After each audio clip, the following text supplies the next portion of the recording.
Perkenalkan, nama saya Miranda Putri dengan NPM 211-163-122-0016. Nama saya Hamdan Ahmad, saya dari kelas E, nomor NPM saya adalah 2110631002256. Assalamualaikum, halo, nama saya Melody Anjani dengan NPM 2110631220006. Perkenalkan, nama saya Marcella Priscilia, saya dari kelas A dengan nomor NPM 20106312200005. Nanih Nurhayah, kelas A, NPM 2110631220007. Perkenalkan, saya Nagara Madani dengan NPM terakhir 034 dari kelas Gizi A. Perkenalkan, nama saya Lawrence dengan nomor NPM 032, saya dari kelas A. Assalamualaikum warahmatullahi wabarakatuh. Saya Trikus Maningsih dari Gizi 3A dengan NPM 2110631220011. Perkenalkan, nama saya Winda Nur Anggraini, saya dari kelas A dengan nomor NPM 2110631220038. Hai semuanya, hari ini kelompok kami akan membahas tahapan proses terjadinya glikolisis. Yuk disimak penjelasannya. Glikolisis merupakan suatu proses pengubahan glukosa menjadi energi yang dibutuhkan dalam metabolisme seluler. Proses ini menghasilkan dua molekul asam pirufat yang masing-masing memiliki 3 atom karbon, 2 ATP, serta 2 NADH. Glikolisis berlangsung di sitosol yang terdiri atas fase membutuhkan energi, kemudian diikuti dengan fase yang melepas energi itu sendiri. Terdapat 10 reaksi atau fase dalam glikolisis, di mana 3 tahapan pertama merupakan proses yang membutuhkan ATP. 2 reaksi berikutnya berupa pembelahan molekul 6 karbon dengan 3 atom karbon. 5 reaksi terakhir adalah proses yang menghasilkan energi.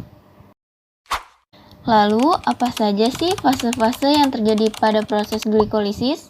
Berikut adalah fase-fase yang terjadi dalam proses glikolisis. Tahap pertama, glukosa diubah terlebih dahulu menjadi glukosa 6-fosfat dengan bantuan enzim heksokinase. Pada tahap ini memerlukan ATP atau adenosin trifosfat yang dapat melepaskan energi untuk diubah menjadi ADP.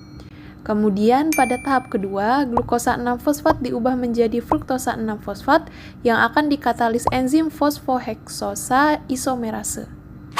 Di tahapan ketiga, fruktosa 6-fosfat diubah menjadi fruktosa 1,6-bifosfat. Pada reaksi ini akan dikatalisasi oleh enzim fosfofruktokinase dan membutuhkan energi dalam bentuk ATP.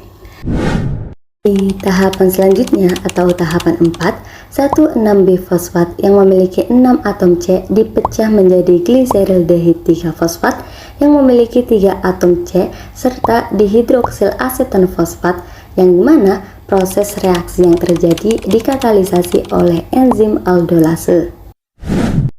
Tahap 5.